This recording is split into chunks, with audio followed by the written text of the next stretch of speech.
vocês que estejam nos assistindo hoje. Ela foi co-coordenadora junto com Gilberto Martins de Almeida, do setor de arte, cultura e entretenimento, no ano de 2016. Em 2017, ela fez uma contribuição muito especial para o Mediare, que foi nos ajudar a fazer tradução do nosso material do site para o inglês, a versão em inglês. Atuou na equipe do caso Samarco, pela equipe que estava cuidando desse tema, e final de 2017 ela vai para os Estados Unidos. E essa ida para os Estados Unidos é uma oportunidade que talvez vocês que estejam nos assistindo hoje podem ter também, aqueles que tiverem interesse, no LLM, em ADR, né, em métodos consensuais de resolução de conflitos, métodos extrajudiciais / judiciais de resolução de controvérsias. O Mediare tem um convênio com a Faculdade de Direito da Universidade de Minneapolis e tem possibilitado que alunos nossos possam ter essa experiência do LLM. Então, a Diana foi a aluna Mediare que, no final de 2017... Primeira, diga-se de passagem, é a primeira. É a primeira, então. Foi a primeira aluna do Mediare. Isso significa que a gente teve outras nas sequências, mas foi ela que inaugurou esse espaço, né? Profissionalmente, eu quero ler um pedacinho do currículo da Diana, depois ela se apresenta mais amplamente para vocês. Ela é mestre e doutora em Direito pela Universidade de St. Thomas, exatamente essa universidade em Minneapolis, com a qual o Mediare tem convênio. No Brasil, ela é advogada com certificação em negociação e liderança pela Harvard Law School, é mediadora certificada pelo CFML e é uma profissional certificada em privacidade pela OneTrust. O nosso tema é LGPD, Lei Geral de Proteção de Dados, né? Que cuidados são esses? Por que ter esses cuidados? A Diana vai fazer uma apresentação em PowerPoint e depois a gente vai conversar. Eu e ela vamos conversar sobre esse tema, mas vocês estão convidados para essa conversa através do chat, né? Deixem suas perguntas, comentários e através do Q&A também. Eu vou estar atenta, reunindo essas perguntas para trazer para a Diana. Como sempre, nossos webinários são gravados e depois eles são disponibilizados daqui a 3 dias, mais ou menos, mais tardar 5 dias, para dar tempo de nós fazermos a edição. Eles ficam disponibilizados no nosso canal do YouTube. Nesse momento, eles está sendo transmitido também pelo Facebook. Boa noite, Diana. Seja muito, muito, muito, muito bem-vinda. Boa noite. Bem-vinda.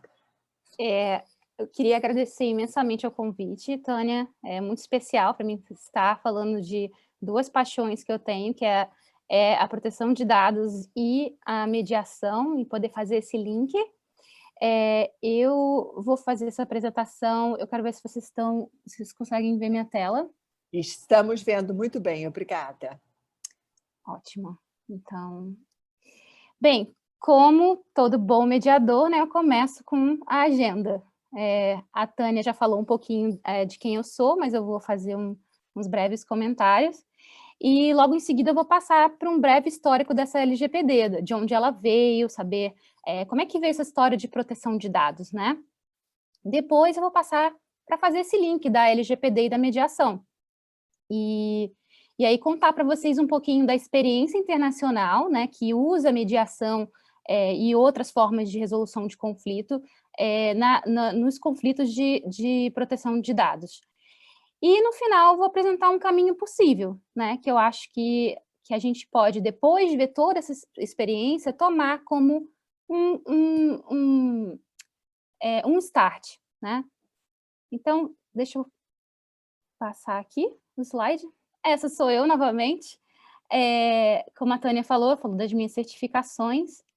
mas eu creio que as mais importantes sejam a mesma de melhor esposa, melhor mãe, melhor filha. E também vou fazer uma brincadeira aqui com vocês, já que a gente está falando de proteção de dados, né? E a gente fala muito de consentimento, né? Na divulgação dos seus dados. Eu estou colocando aqui meu LinkedIn e o meu Instagram, se vocês quiserem saber um pouco mais sobre leis de privacidade internacionais, e também do Brasil, né? Especialmente do Brasil. Então, vamos lá. Vamos começar. Então, assim, eu acho que para a gente começar a falar de privacidade, começar a falar de um direito à proteção de dados pessoais, a gente precisa chegar lá atrás para entender um pouco da história da proteção de dados no mundo, né? Então, é importante ter esse plano de fundo, porque faz com que esse direito à privacidade tenha menos resistência. E eu falo essa questão de ter menos resistência, por quê? Porque eu escuto muita frase, quem não tem nada a esconder não tem que se preocupar com proteção de dados, né?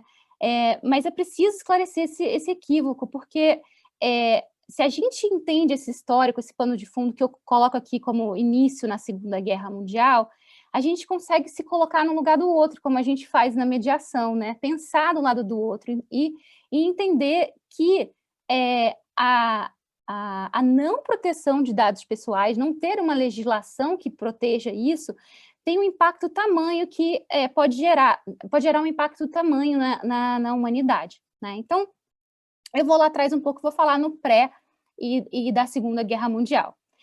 Pré e pós, desculpa. Então, a gente sabe, né, das atrocidades que foram feitas pelos nazistas e que sistematicamente abusaram de dados privados, né, para identificar os judeus e também os grupos minoritários. Então, no começo ali, na Alemanha, lá dos anos 30, os funcionários do censo, eles iam de porta em porta coletando as informações da nacionalidade dos residentes, o idioma nativo, a religião, a profissão. E todos esses dados, embora eles fossem fundamentais para manter o governo operando, a sua utilização para outras finalidades, né, diga-se de passagem, no Holocausto, causou danos irreparáveis.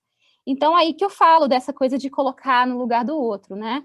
Quando você vê esse histórico, você percebe o quanto que é importante. E aí eu vou falar um pouquinho aí quando a guerra terminou, né?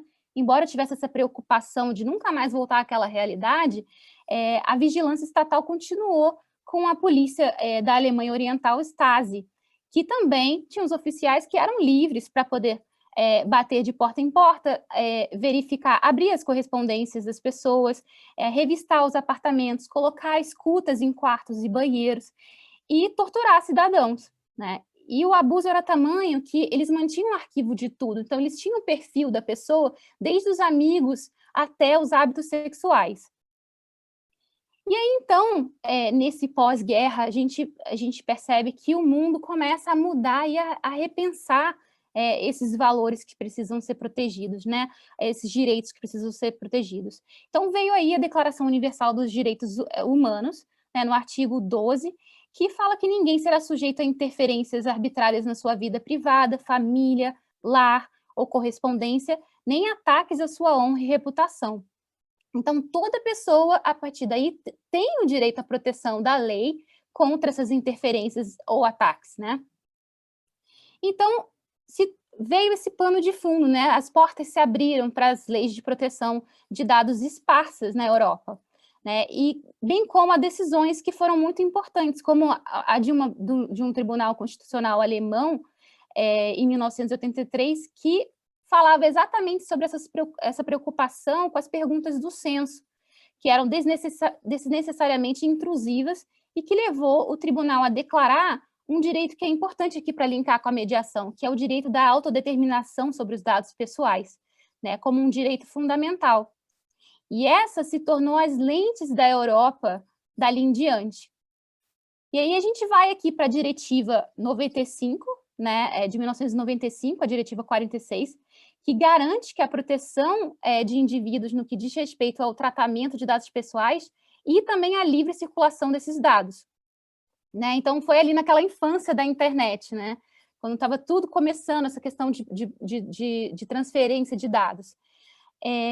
E aí, logo em seguida não, digo, em alguns anos depois, veio a GDPR, né, que é esse regulamento geral de proteção de dados na Europa. Embora ela tenha sido criada lá em 2016, ela veio a ser implementada em 2018, né, e reforçando uma gama de direitos já existentes, mas também trazendo outros, incluindo esse direito de você solicitar a organização que apague seus dados, né, o direito ao esquecimento. E, por exemplo, quando seus dados não forem mais necessários, você chegar e pedir para a empresa que faça cessar essa permanência dos dados, porque se mudou a finalidade, ou enfim, ou você te retira o seu consentimento. E aí veio uma onda da GDPR, que as pessoas que trabalham com compliance, né, com conformidade de leis, foi o terror, porque várias leis em diversos países pipocando, e é o que acontece até hoje, no caso, né? Então, a GDPR fez com que vários países repensassem, pensassem sobre estabelecer uma lei de proteção de dados similar à GDPR, especialmente porque eles não queriam não queriam arriscar as transações internacionais, porque à medida que você precisa trocar dados internacionalmente, a GDPR só permite que isso aconteça se a transferência for para um país que tenha a mesma proteção ou maior, né? Então, a questão de estar em compliance com o GDPR também é importante para os negócios, né? E aí, no Brasil, não foi diferente, com a LGPD, que é a Lei de Proteção de Dados brasileira, que veio lá em 2018, mas entrou em vigor agora em 2020, e entrará plenamente em vigor em 1º de agosto de 2021, que é a parte que permite que a Autoridade de Proteção de Dados Nacional possa aplicar as sanções. Então, hoje, para você ver como essa onda de proteção de dados se espalhou, a gente conta com 128 de 194 países com alguma legislação para garantir a proteção de dados e privacidade. Então, assim, eu peço desculpas pelo longo histórico, mas eu acho que é importante a gente entender esse momento que a gente vive, tá? Então, vamos lá, para o que interessa.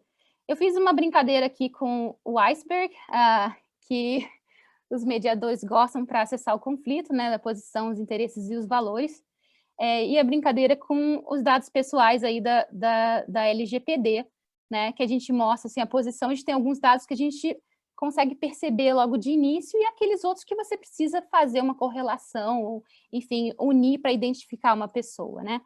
Então, vamos lá. A quem se aplica a lei, né?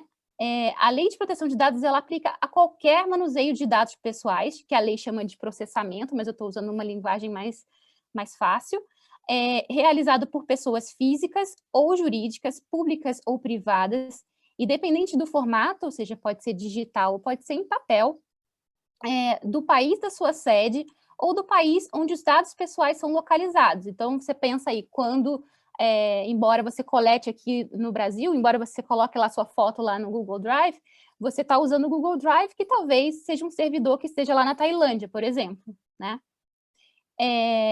E a gente precisa checar aí 3 caixinhas. As 2 primeiras, para saber se aplica, né, a lei, as 2 primeiras são a coleta e o processamento, são realizadas no Brasil. Então, não são apenas os dados dos brasileiros, são os dados de qualquer pessoa que esteja no Brasil, né? E a atividade de processamento tem o objetivo de ofertar bens ou prestar serviços ou visa o tratamento de dados de pessoas localizadas em território nacional.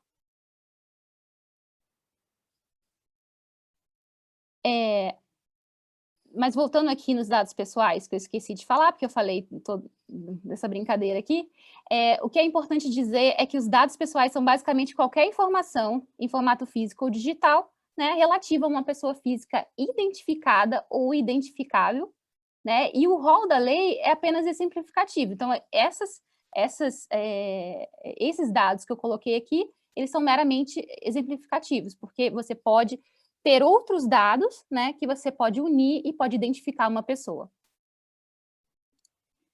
E aí eu listei aqui alguns dos direitos do titular de dados, né, que sou eu, você, enfim, qualquer pessoa, que tem uma lista grande na lei, mas eu coloquei alguns somente para ilustrar, né, que é o de acessar os seus dados, né, para poder corrigir, para poder atualizar, enfim. O fácil acesso às informações sobre o tratamento dos seus dados, ou seja, saber o que as empresas estão fazendo, ou os profissionais estão fazendo com os seus dados, a correção de dados incompletos, imprecisos, desatualizados, a anonimização, o bloqueio ou a exclusão de dados desnecessários, excessivos ou processados em não conformidade com a LGPD, a portabilidade que a gente já tinha, né, de você trazer para um outro agente aí de tratamento de dados, os seus dados, e a confirmação da existência do processamento, que é esse manuseio aí dos seus dados. Mas existe um rol muito maior, né? Então, vamos aí ao que interessa, que é onde vem o conflito, né? Que são os incidentes de segurança. Então, a gente tem o vazamento de dados e o acesso não autorizado. Os dados, aí vem aquela pergunta, se os dados pessoais vazarem, né, se houver um acesso não autorizado, a lei, ela determina que o controlador ele tem que comunicar ao titular dos dados, né, o mais breve possível, a lei fala aí de 72 horas, e também a Agência Nacional de Proteção de Dados, quando houver risco, aí resultar um risco aos direitos do titular. E aí a gente passa aqui para as sanções administrativas, que, lembrando, só vão passar, a autoridade só vai passar a sancionar, a penalizar a partir de 1º de agosto de 2021, né? A LGPD prevê que a Autoridade Nacional de Dados, ela, em caso de descumprimento de lei, ela aplique sanções administrativas. E aí aqui tem só algumas não, desculpe, todas elas, mas você vê que ela vai desde uma advertência, né, até mesmo a publicização ou a suspensão parcial ou total de funcionamento dessa base de dados, né? Temos também a multa simples de até 2% do faturamento, limitada a 50 milhões de reais por infração. Temos a multa diária também limitada a 50 milhões. Também temos a publicização, que eu coloquei aqui mais em destaque, porque eu acho que isso é um dos pontos assim, mais sensíveis, né, para as empresas ou para os profissionais. A eliminação dos dados pessoais que se refere à infração. O bloqueio dos dados pessoais que se refere à infração até que seja regularizado. A proibição parcial ou total do exercício das atividades relacionadas ao processamento de dados, e a parte que é mais sensível também, especialmente porque estamos no Brasil, né, que a gente tem o princípio constitucional da inafastabilidade do Poder Judiciário, né. Então, aí, a gente tem que pensar que não é só a questão da sanção administrativa, tem esse princípio que faz com que as demandas também possam ir ao judiciário. E no caso da LGPD, a gente pode ter diversos atores para ingressar, né, no judiciário, não só o titular de dados, mas também os órgãos de proteção dos seus direitos, enfim, órgãos de proteção do consumidor, órgãos de proteção dos direitos dos titulares de dados, enfim, uma gama infinita. Então, a gente sempre pensa, né, pode gerar um tsunami aí de reclamações e de processos. E aí, quando a gente vê que esse é o ponto de vista internacional, né, do ponto de vista internacional, essa é a realidade no pós-GDPR, né, que é o regulamento lá da Europa, que eu falei para vocês, que foi o start aí nessa questão de proteção de dados, né. Então, na Europa, houve, após a aplicação da GDPR, um aumento expressivo dessas reclamações às autoridades de proteção de dados. Então, só para ilustrar a situação, eu vou dizer aqui como é que funciona o gráfico, ele mostra que na área azul, as reclamações são relacionadas a leis anteriores de proteção de dados, né, as leis locais anteriores. E a área laranja diz respeito às reclamações com base na GDPR. Então, você vê que realmente foi bem expressivo em alguns países aqui, né? E aí, para ilustrar, na Irlanda, por exemplo, a Autoridade de Proteção de Dados recebeu 7.215 reclamações, sendo 694 exclusivamente com base na GDPR e 311 nas leis de proteção de dados locais.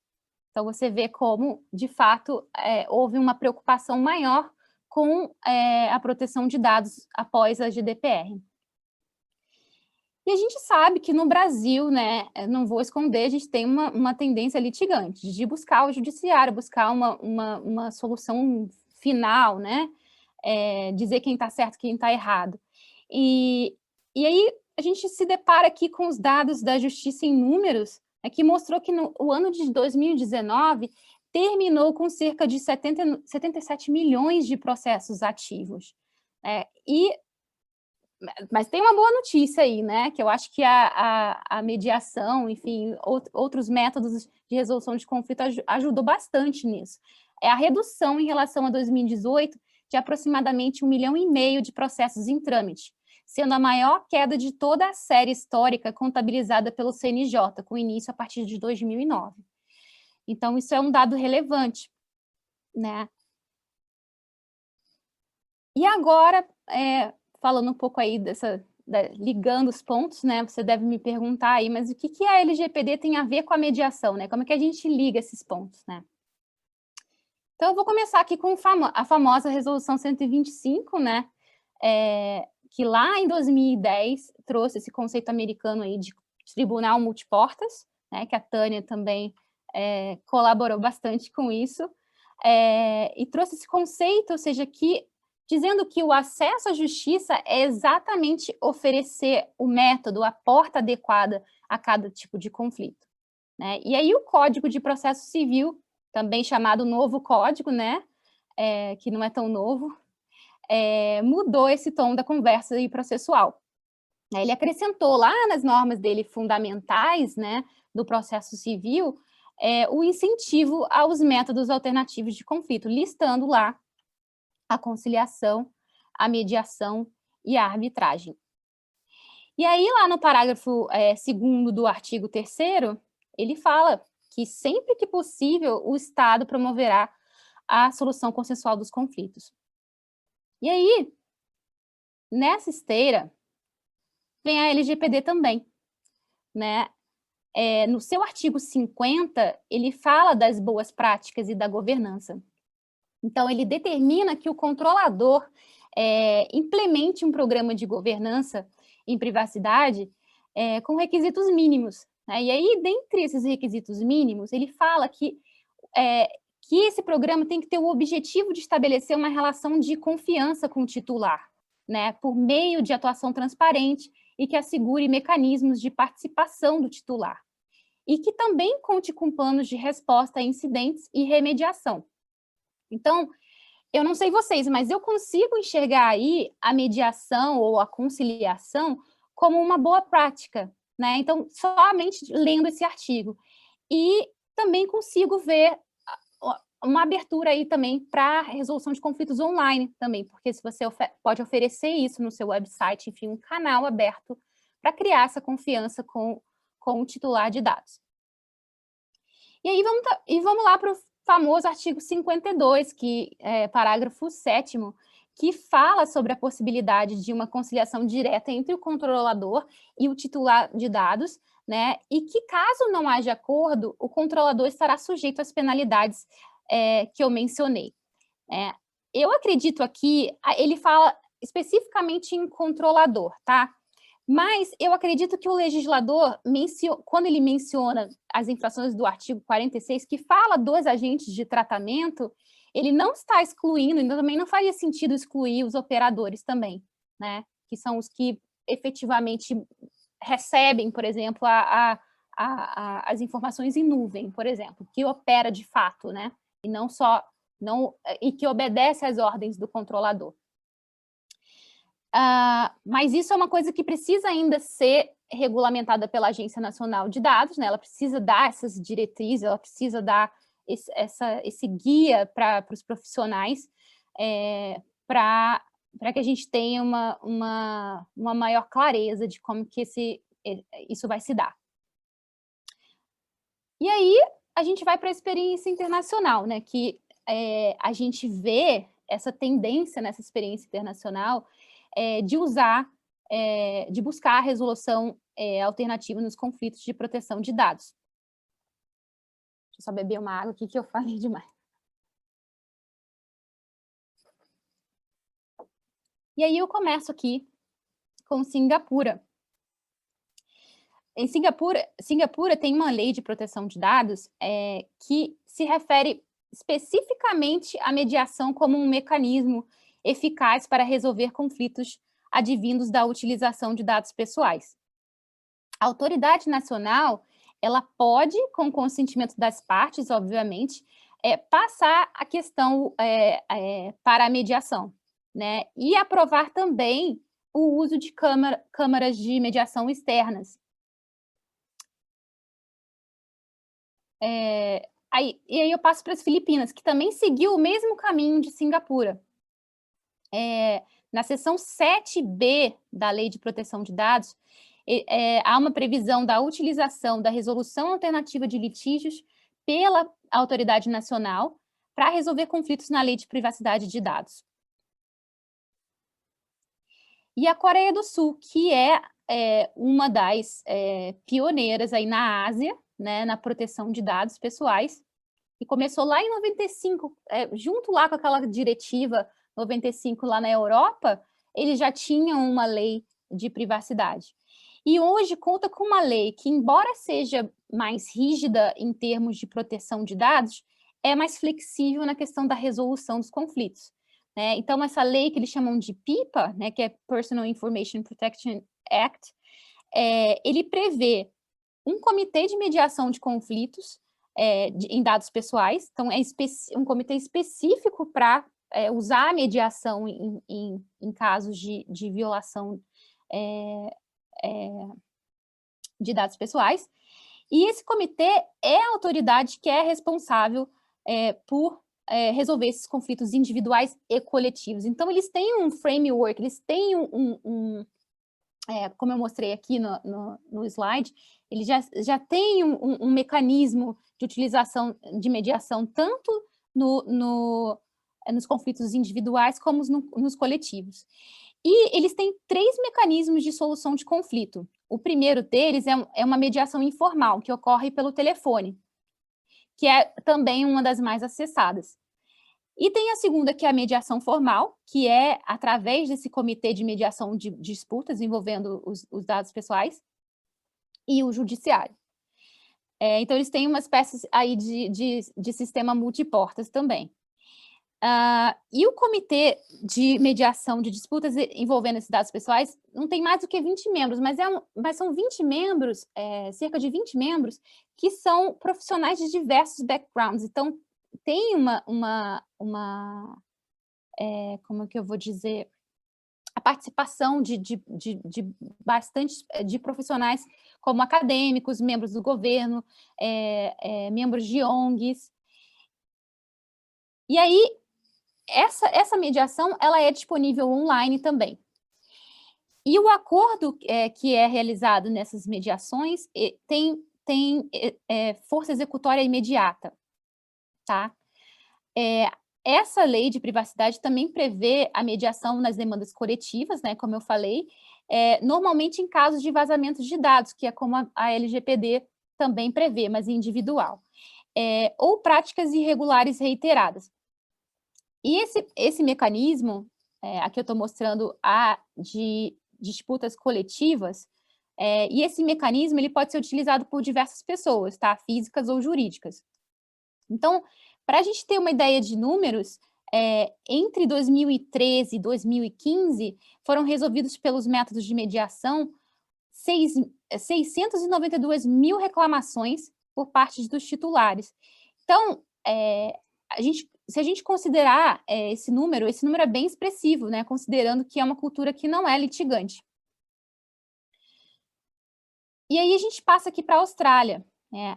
Na Austrália, não tem um sistema de resolução de conflitos entre o titular e os agentes de dados, tá? Mas existe um sistema de certificação e supervisão pela autoridade protetora de dados de mecanismos que são conhecidos como esses External Dispute Resolution Schemes, que são mecanismos usados por órgãos reguladores ou ouvidores também, que eles chamam de ombudsman, de organizações, desde que esses mecanismos sejam acessíveis, independentes, justos, eficientes, efetivos, além de denotar um grau alto de responsabilidade e transparência.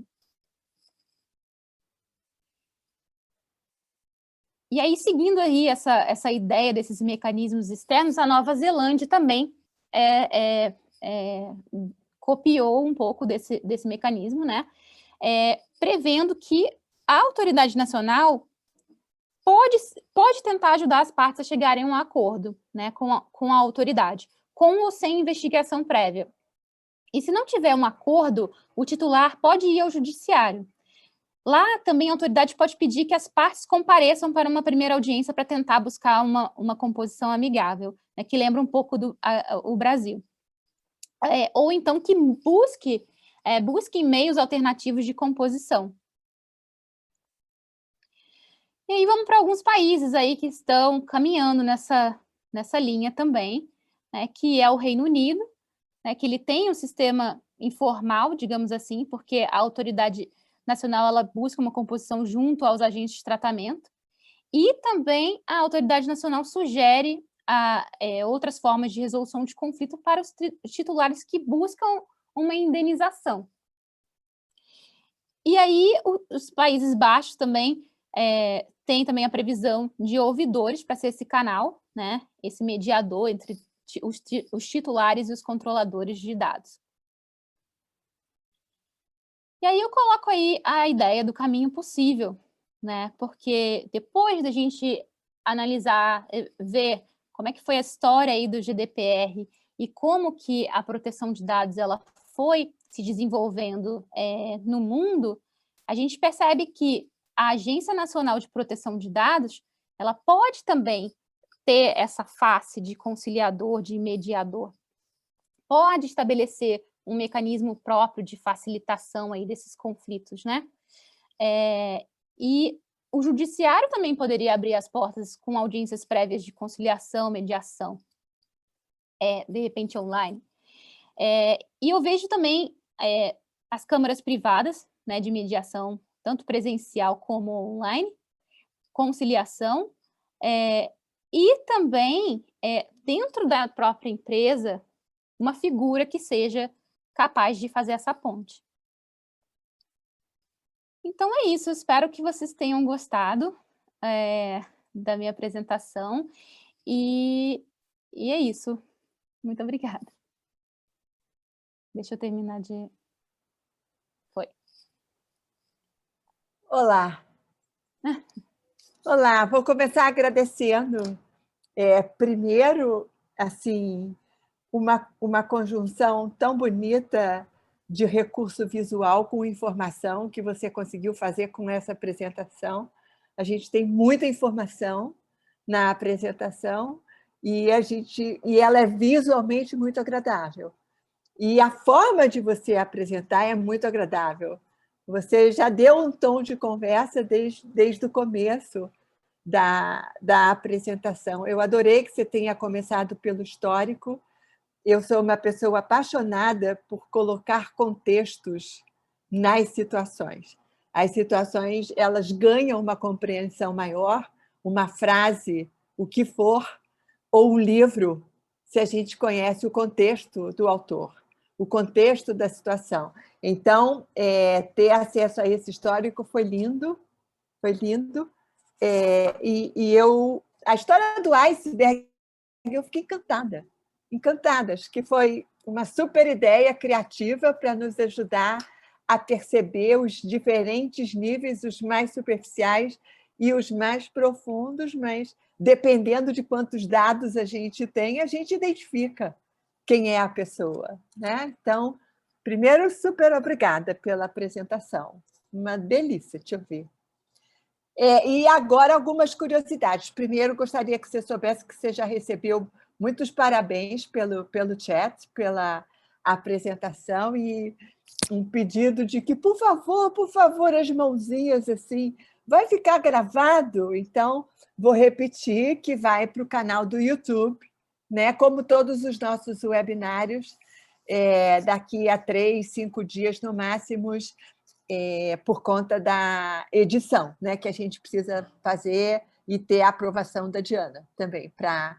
A gente está falando de LGPD, tá certo, gente? Então, vamos seguir todos os passos antes de colocarmos lá no canal do YouTube. Algumas curiosidades, Diana.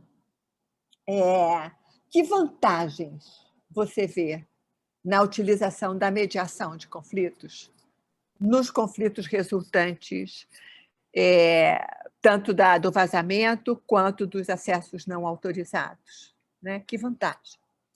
Com a experiência da mediação, né, na minha vida, e a gente vê pelo Justiça em Números como que isso impactou, eu vejo várias vantagens. A primeira delas é o relacionamento, né?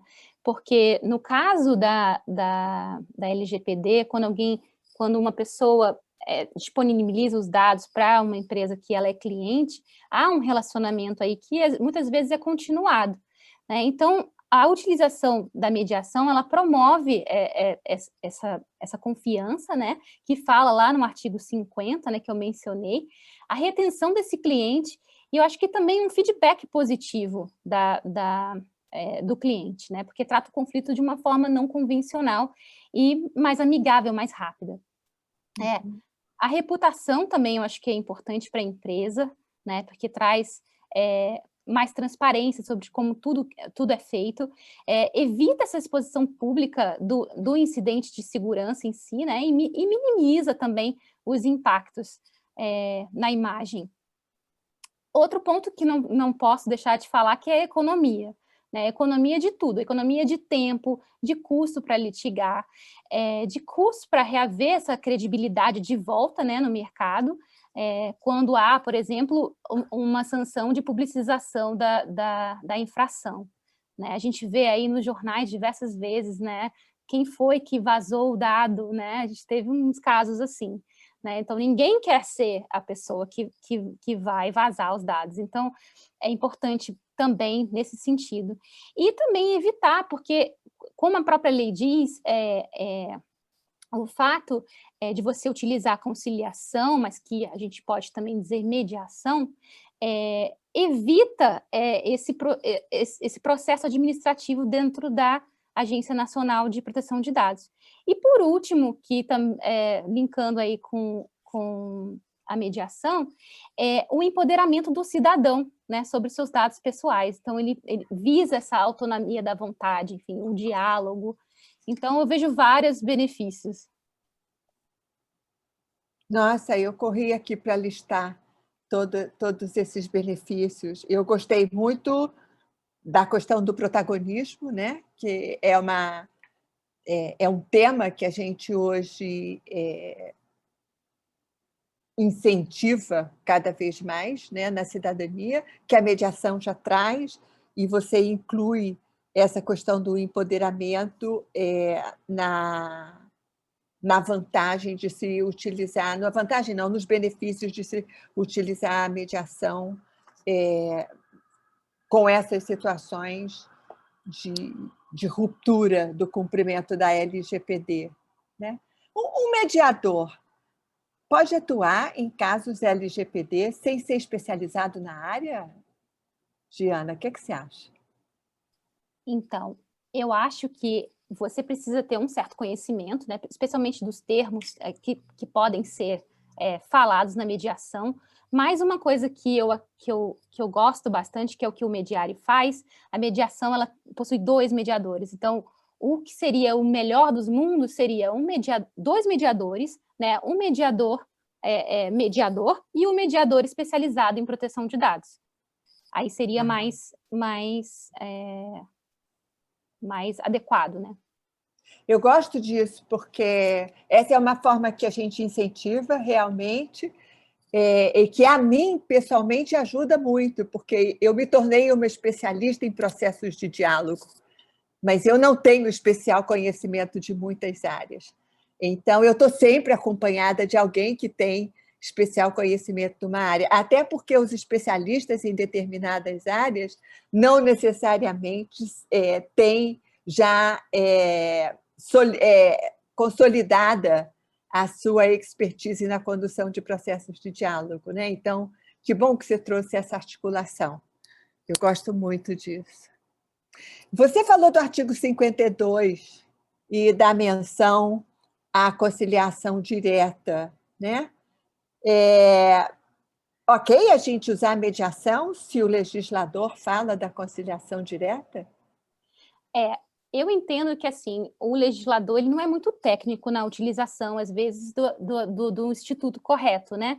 Mas, juntando, se você pensar o que o Tribunal Multiportas, o que o CNJ mesmo trouxe, o próprio Código Civil, a lei, o Código de Processo Civil, a própria lei de mediação, se você juntar tudo isso, você tem o entendimento de que qual o intuito do legislador? O intuito é que você busque o diálogo, né? Que você freie essa cadeia que vai dar onde? Vai dar não só no judiciário, né? Mas também vai ser longa demais, vai ser o processo administrativo, se não for resolvido, vai ao judiciário. Então, enfim, o intuito mesmo é que você busque a porta correta, busque o diálogo. Então, eu creio que a mediação seria um ponto positivo e também com a questão da tendência internacional, né? Que é o que eu creio que a Agência Nacional vai ter esse cuidado, ter esse olhar. As fronteiras são cada vez mais tênues, né? Entre países, entre culturas. Então, a globalização nos faz cidadãos globais também, né? Isso significa que a gente precisa estar atualizado, acompanhar e praticar aquilo que para nós é tendência, mas para alguns outros contextos já se transformaram em práticas solidificadas, né? E esse mediador para o qual você aconselha a comediação como uma boa saída para se ter um expert no tema e para a dominância dos jargões, para fluidez das perguntas, para entender o contexto. Ele precisa estar em conformidade com a LGPD, esse mediador. As câmaras precisam estar em conformidade com a LGPD? Precisam, Tânia, precisam sim, porque desde que você utilize os dados pessoais, né, trate esses dados pessoais para obtenção de uma vantagem financeira, se você trabalha com a mediação, presta esse serviço e usa esses dados pessoais, você precisa sim estar em conformidade. Certo. A gente vai precisar de nomear um encarregado em dados para estar em conformidade? Então, eu digo que sim, mas tem uma boa notícia aí. Né? Porque eu sei que num momento de crise como o que a gente está vivendo agora, nessa pandemia, é um custo muito grande estar em conformidade, nomear um encarregado, enfim. Não é toda empresa que pode fazer isso, né? Não é todo mediador que pode fazer isso. Então, há sim a previsão na LGPD de um tratamento diferenciado para essas micro e pequenas empresas, tá? Só que a gente precisa aguardar a Agência Nacional de Proteção de Dados para saber como é que ele vai tratar isso, como é que ele vai dar esse tratamento diferenciado. De repente, tirando essa obrigatoriedade de ter um encarregado de dados, uma pessoa que fica ali para ser a ponte entre a Agência Nacional de Dados, o titular e a empresa ou o mediador, né? Então, a gente precisa aguardar aí para ver como é que vai ser essa regulamentação. Tá certo, tá certo. O que precisariam fazer? Alguma coisa mais que você pudesse nos ajudar a pensar? O que precisariam fazer um mediador e uma câmara para estarem adequados? Sim, enfim, a começar a saber tudo que você tem, né? O que você coleta, onde que está guardado, fazer esse inventário aí, né, de dados que você possui, né? A partir de você saber isso, você determinar aí quais os cuidados que você precisa ter, né, para proteger esses dados, né? E começar a criar esse seu programa de privacidade, que seria basicamente dizer, bem, eu sei onde está tudo, né? Eu tenho mecanismos de proteção desses dados pessoais, e vou aqui dispor também de qual vai ser a dinâmica, né? Porque como a lei determina que você tem acesso às informações, a saber como é que é esse processamento, você precisa ter tudo isso desenhado, saber exatamente como responder ao titular, né? Quando ele lhe perguntar, né, o que você faz com os dados, se você compartilha os dados com outras empresas, enfim, você precisa ter tudo isso desenhado. E a partir do momento que você tem isso desenhado, você precisa ter uma política de privacidade, que é o que você vai dizer lá, vou estar lá no seu website, por exemplo, que você compartilha os dados, ou que você não recebe, por exemplo, informações de menores de idade, ou seja, né, tem certas divulgações que você precisa fazer nessa política de privacidade e nomear aquela pessoa que vai ser a pessoa que vai conversar aí com o titular, né, que seria esse encarregado, dizer, bem, o encarregado é essa pessoa, ou colocar o endereço de e-mail, telefone, para que tenha esse contato direto com o titular de dados. Olha, vê se eu aprendi esse passo a passo, porque eu acho que esse passo a passo ele é bastante importante para nós, porque eu estou entendendo que você nos ofereceu um passo a passo tanto para um mediador quanto para uma câmara, né? Uma câmara, muitos de nós somos pequenas câmaras de resolução de controvérsia. Então, inventário, você usou a palavra inventário, eu adorei essa palavra. Eu tive que dar uma tradução, né? Porque eles chamam de data mapping, ou seja, você faz um mapeamento dos dados que você tem, né? Então, mapeamento porque você vê, enfim, eu guardo os meus dados no Google Drive, não sei, né? Você faz esse cenário, mas também um inventário porque é uma lista, porque pode ser tanto os dados que estão online, quanto os em papel, né? Então, se você tiver vários cadernos com anotações, aquilo ali é preciso estar no seu programa de privacidade. Tá certo. E aí eu fui aqui memorizando o passo a passo que você nos indicou. Para o inventário, e fica uma dica para todos nós, mesmo mediadores ad hoc, né? Eu preciso primeiro saber o que eu tenho.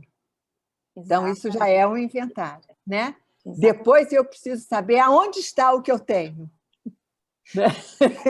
Porque podem estar há dados na nuvem, há dados no computador, há dados nas pastas, né? Há dados em fichas.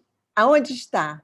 Depois eu entendi que eu preciso saber como eu estou guardando. Não é isso? Sim.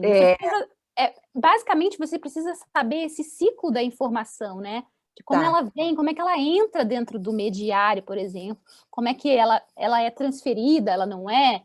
Enfim, você precisa saber todo o ciclo de vida, como é que você descarta também esses dados, né? Isso é importante, você saber o ciclo inteiro de vida dos dados que você tem sob a sua responsabilidade. Eu gostei dessa imagem. Você está trazendo imagens muito bonitas para nós, que é ciclo de vida, porque a gente fala de ciclo de vida em outros temas. Ciclo de vida da família, ciclo de vida do ser humano, ciclo de vida de um produto, ciclo de vida de uma ideia. E você está trazendo essa imagem para... Eu preciso conhecer o ciclo de vida da informação que eu coletei. Então, eu preciso dizer para o outro não só o que eu tenho, onde está e como eu guardo, mas eu também preciso dizer para ele quando que a vida desse dado termina sobre a minha guarda, né? Eu preciso dizer para ele também como é que eu vou fazer o descarte. Exatamente. É isso? Exatamente. Até porque, se um dia você precisar responder a um titular de dados que queira saber o que você está fazendo, você vai saber exatamente como você coletou, se tinha o consentimento dele, né, para coletar, especialmente em casos de coleta de dados de menores de idade, né, que você precisa do consentimento dos pais, né, para ter a coleta desses dados. Então, é importante você ter esse inventário exatamente para, no caso de ter que responder, ou da autoridade ir lá e bater na sua porta e falar assim, olha, eu quero saber se você está adequada, né? Se você tem esse programa, você tem esse acesso dos riscos, né? Tá certo. Tá. Exatamente. Então, eu preciso saber, eu preciso informar do descarte, e eu estou entendendo que listar todos esses dados e a operacionalização disso é que vai ser a nossa política de privacidade. E isso é que a gente tem que tornar público, não é isso? Para o nosso cliente. Então, exatamente. Você listar todos esses dados vai ser o start para você criar a sua política de privacidade. Tá Você certo. vai criar o mecanismo de como você vai responder, porque agora que você sabe exatamente como foi coletado, se tinha consentimento, onde estão os dados, você tem como responder. Só que aí chega aquela pergunta, e como é que eu respondo? Quais são os canais que eu ofereço essa resposta, né? É pelo telefone? Quem é a pessoa responsável para me dizer onde os meus dados estão, né? Então, aí você vai criar a sua política de privacidade, porque você vai ter todo o mapa aí da proteção de dados dentro da sua câmara, enfim, dentro do seu escritório. Eu preciso tornar público o fluxo que esses dados vão ter dentro da minha empresa ou dentro do meu escritório. Né? O que você torna público é exatamente a ciência, né? Do que você... Dando a ciência para o titular do que você faz com os dados dele. Por exemplo, se você tem um website que coleta cookies, né? Para saber exatamente o que você faz, enfim, um cookie que vê o seu comportamento, você precisa dizer isso na sua política, né? Dizer, olha, a gente usa cookies e a gente compartilha com fulano, fulano, fulano. Né? Então, a transparência é muito importante na proteção de dados. Ok. A gente tem uma pergunta que aconteceu pelo chat, deixa eu trazer para você. Como você acha, Diana, que se pode ampliar a proteção de dados numa mediação online? Porque a pessoa acha, é a Adriana Boeck, ela acha que Oi, Adriana. há mais vulnerabilidade. Sim, exatamente. Aí eu volto àquela questão de você ter o seu programa de privacidade, porque no seu programa de privacidade você vai estabelecer mecanismos que você vai garantir a segurança dessa troca de informação, né? A gente já viu vários casos do Zoom, né? De gente entrar no Zoom. Então, você vai estabelecer mecanismos de tornar isso seguro, ou seja, fazer uma senha específica para acesso ao Zoom, né? Não ser uma coisa, por exemplo, quando você cria a sua reunião virtual, você inicia e libera a entrada, não tem um mecanismo de segurança. Agora, proteger com uma senha é um exemplo, né? E como você vai, onde você vai armazenar também os seus dados, se você tem mecanismos seguros para transferir esses dados, para poder armazená-los, e também a própria mediação online, né? Você ter a certeza que você vai trancar aquela mediação online especificamente para as partes que estão participando. Na realidade, há serviços aí que a gente vai precisar terceirizar, né? Como a nuvem, por exemplo, né? E aí tem a questão da cybersecurity que fica articulada com tudo isso, né? Exatamente, é preciso haver um investimento, né? Sim. E eu fico pensando que não sei em que medida acaba sendo uma responsabilidade compartilhada, né? Porque você está garantindo coisas que esse seu terceirizado precisa também ir na mesma direção, né? É por isso que toda vez que você faz um contrato desse, você precisa garantir, ter um meio de auditar, né? De fiscalizar se a pessoa que você contrata, ela vai seguir os mesmos parâmetros de segurança que você garante ao seu cliente, né? Que ótimo. Você sabe o que está acontecendo? O relógio está dizendo que a gente precisa parar a nossa conversa. É isso que está acontecendo agora. Então, Não tem problema, eu posso, se tiverem mais perguntas, eu posso responder por e-mail. Eu deixei aqui, eu vou compartilhar mais uma vez Tá. os meus dados pessoais com consentimento.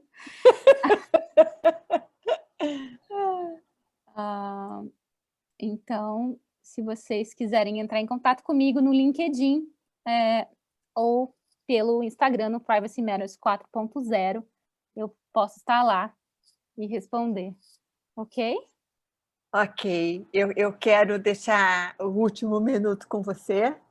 Então, o penúltimo minuto é meu, para dizer da minha alegria, né?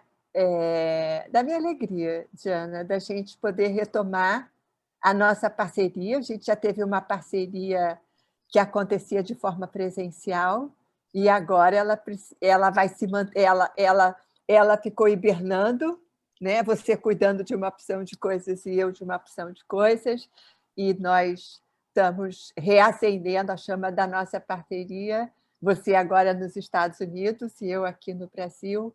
Eu tenho muito prazer de reacender essa parceria, especialmente de estar recebendo você com esse conhecimento tão específico e essa forma tão agradável de compartilhar esse conhecimento. Muito, muito, muito obrigada. E já quero agradecer, desculpa, a todos que estão presentes, que nós não estamos vendo, mas dispuseram do seu tempo para estar conosco durante essa hora. Deixo também um especial agradecimento e fica com você, então, o fechamento da nossa conversa. Muito obrigada, pessoal. Espero que vocês tenham aprendido um pouquinho aí da privacidade, né, no mundo, e aqui, né, para fazer sentido mesmo essa proteção aqui no Brasil. E qualquer contato, enfim, se vocês quiserem me adicionar no LinkedIn, vou ter um enorme prazer. Eu também estou sempre aprendendo, sou uma profissional sempre em transformação, né? Então, eu agradeço muitíssimo pela presença de vocês hoje e a Tânia por esse convite tão especial. Você dá uma olhadinha no chat antes da gente fechar, porque há muitos elogios para você aí, para complementarem o meu agradecimento. Então, boa noite a todos. Eu vou pedir para Lígia ir fechando a nossa sala aos pouquinhos, e eu fico com a Diana aqui mais 2 minutinhos para poder dar a ela um abraço virtual. Então, boa noite a todos. Até o nosso próximo encontro via webinário ou outras maneiras que a gente tem de estabelecer contato pelo Instituto Mediário. Boa noite a todos. Tchau, tchau. Tchau, boa noite. Então, Diana,